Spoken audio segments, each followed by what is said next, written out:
আমি স্বাগত জানাই আপনাদের সবাইকে আমার কথা শুনবার জন্য। বাংলাদেশে গণপিটুনি, গণধোলাই এই শব্দগুলো খুব অপরিচিত নয়। আমরা অতীতে বহুবার দেখেছি, আমরা সমালোচনা করেছি। অনেক ক্ষেত্রে সে অপরাধী হোক কিংবা নিরপরাধী, তাকে কেউ মারছে, অন্যরা তাকে দেখছে। এখানে আইন কানুনের কোনো বালাই নেই। মোবাইল আছে হাতে, একটা ছবি তুলছে, কিন্তু একজন মানুষকে যে মেরে ফেলা হচ্ছে তার কোনো প্রতিকার নেই। হয়তো কেউ বলতে পারে যে যাকে মারা হচ্ছে সেও অতীতে এই একই কাজ করেছে। একটা অপরাধকে আপনি আরেকটা অপরাধ দিয়ে কোনদিন জাস্টিফাই করতে পারবেন না। একটা অপরাধকে আরেকটা অপরাধ দিয়ে আপনি একটা সমাজকে অপরাধ মুক্ত করতে পারবেন না। এই যে আমরা দেখছি এখন কতগুলো ঘটনা ঘটেছে, খুবই মর্মান্তিক ঘটনা। ইসাক আলী খান পান্না বাংলাদেশ ছাত্রলীগের নেতা ছিলেন, পরে আওয়ামী লীগের নেতা। কয়েকদিন আগেও আমার অনুষ্ঠানে এসেছেন তৃতীয় মাত্রায়। মোটামুটি ভাবে সজ্জন, তেমন কোনো বড় অভিযোগ তার বিরুদ্ধে ছিল না। কিন্তু আওয়ামী লীগ করেন বলেই তাকে দেশ থেকে পালাতে হবে, এই ভয় আওয়ামী লীগের সকল পর্যায়ের নেতাকর্মীর মধ্যে।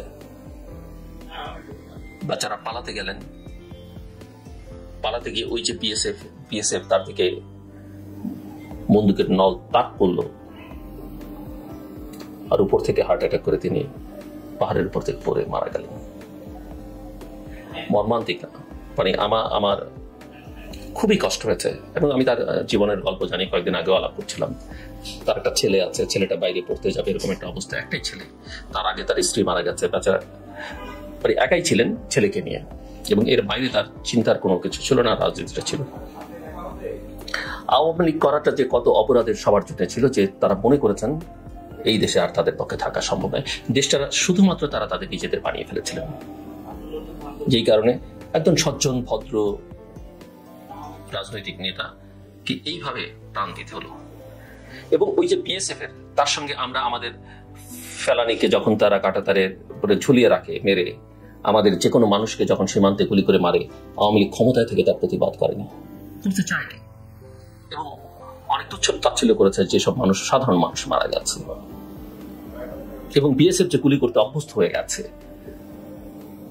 এটাও তার একটা নজির। এবং আজকে তার ভুক্তভোগী ইসাক আলী খান পান্নার মতো রাজনৈতিক নেতা।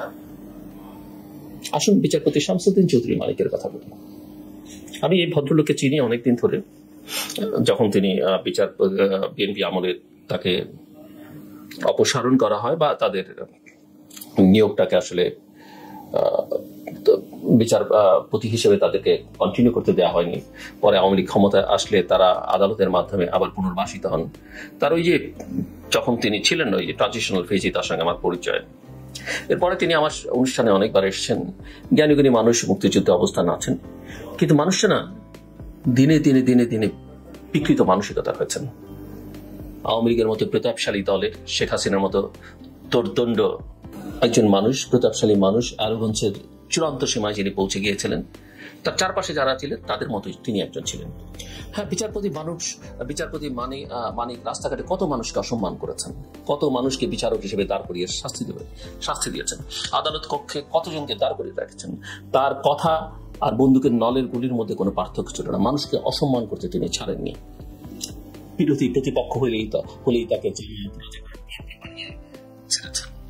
জিয়াকে নিয়ে বা স্বাধীনতা বিরোধীদের নিয়ে তার কথার কোনো পরিসীমা ছিল না। একজন বিচারক হিসেবে তিনি বোঝার চেষ্টা করেন যে সমাজে তার একটা অবস্থান আছে। অ্যাপিলেট ডিভিশন পর্যন্ত গিয়েছিলেন, প্রধান বিচারপতি হতে পারতেন, কিন্তু কোনোদিন চিন্তা করেননি যে সীমাটা আসলে কতদূর তার জন্য নির্ধারিত। একজন মানুষ হিসেবে আমি তার সঙ্গে তার এই অবস্থা দেখে দেখে তার সঙ্গে নিজের দূরত্ব তৈরি করেছি, এবং পরে জানতে শুরু করলাম যে তিনি আমার বিরুদ্ধে বলছেন নানা জায়গায়। মানে আমাকে এক ধরনের ক্রিমিনাল হিসেবে তিনি চিহ্নিত করবার চেষ্টা করেন, তাতে আমার কিছু যায় আসে না। আমি তার সঙ্গে আমার ভালো সম্পর্কটাই সবসময় স্মরণ রাখতে চেয়েছি। এখন দেখেন, এই মানুষটাকে পালিয়ে যাওয়ার সময় আটক করা হলো। তার কথায় তিনি 15,000 টাকা দিয়ে কন্ট্যাক্ট করেছিলেন কাউকে পালিয়ে যাওয়ার ব্যবস্থা করবার জন্য। কিছু ক্যাশ টাকা নিয়েছিলেন, 60-70 লক্ষ টাকা তার সঙ্গেই ছিল, যেগুলো নিয়ে গেছে। তিনি বলছেন তার অভিযোগ। প্রথম কথা, এত টাকা ক্যাশ টাকা কোত্থেকে হয়, এবং বিদেশ যাওয়ার সময় বা দেশ থেকে পালিয়ে যাওয়ার সময় এত টাকা ক্যারি করতে হবে, বিচারপতির এই জ্ঞান তো থাকা দরকার ছিল।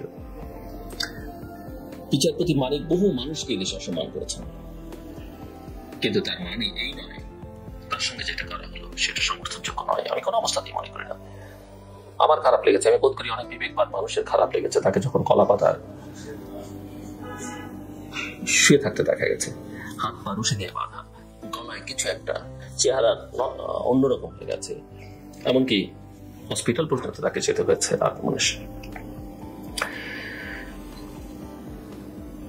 আমি যেটা মনে করি যে এই যে মব,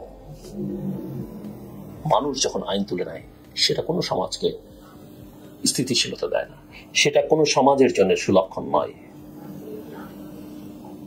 এবং এই মবের মধ্যে ভালোকে মন্দকে, কার জেনুইন ক্ষোভ আছে, কার ক্ষোভ ছাড়া, অথবা কে যাকে আক্রমণ করা হচ্ছে কে তার পক্ষ হয়ে তাকে একটা বাড়তি সুবিধা দেবার জন্য কাজ করছে, আমরা কিন্তু কেউ জানি না।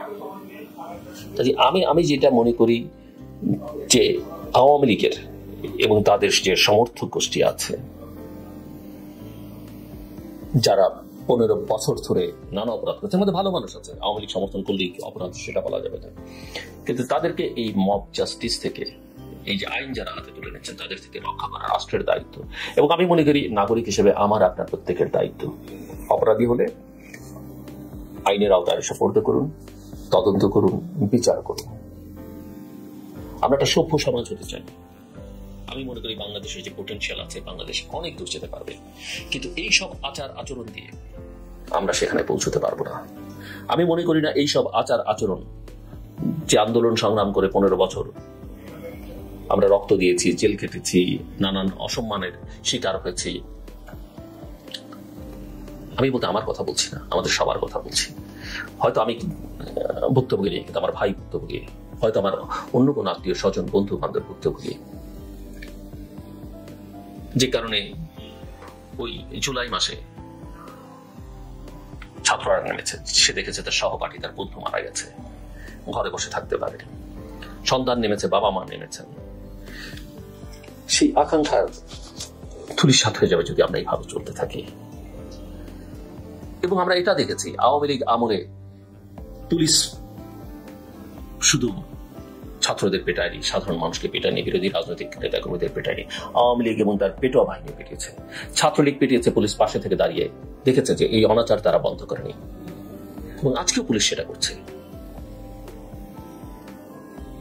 আজকেও পুলিশ সেটা করছে। এটা হতে দেওয়া যাবে না। এর মানে এই না যে আমরা কেউ আওয়ামী লীগকে সমর্থন করছি, আওয়ামী লীগের অপকর্মকে সমর্থন করছি। এটা করলে আমরা ওই একই বৃত্তে বারবার ঘুরপাক খেতে থাকবো। আমরা প্রত্যেকেই দেশের নাগরিক। আমাদের দেশে যারা অপরাধী তাদেরকে আমরা চিহ্নিত করি, তাদের বিচার করি, কিন্তু যার যেটা কাজ তাকে সেটা যেন আমরা করতে দেব। তারা যেন সেটা না করেন, তারা যদি সেটা না করেন তার জন্য তাদেরকে জবাবদিহির আওতায় আনতে হবে। আমি যেটা বলছিলাম, বিচারপতি শামসুদ্দিন চৌধুরী মানিকের সঙ্গে যেটা করা হয়েছে সেটা অন্যায়। এর মানে এই নয় যে বিচারপতি শামসুদ্দিন চৌধুরী মানিক কোনো অন্যায় করেননি, তিনি প্রতি মুহূর্তে অন্যায় করেছেন।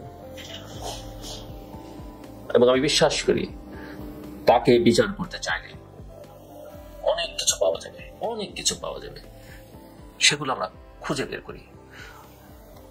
আর গ্রেফতার কাউকে করতে চাইলে রাষ্ট্র সরকার নানাভাবে করতে পারে। নানাভাবে বলতে গ্রেফতার করবার আইন কানুন কিছু আছে, নিরাপত্তার জন্য তাকে করতে পারে, সেই টুলস গুলো আমরা ব্যবহার করি। তার বিদেশ যাওয়ার পথ আমরা বন্ধ করে দিই, অনেক কিছু করা যেতে পারে, কিন্তু এটা কাম্য নয়।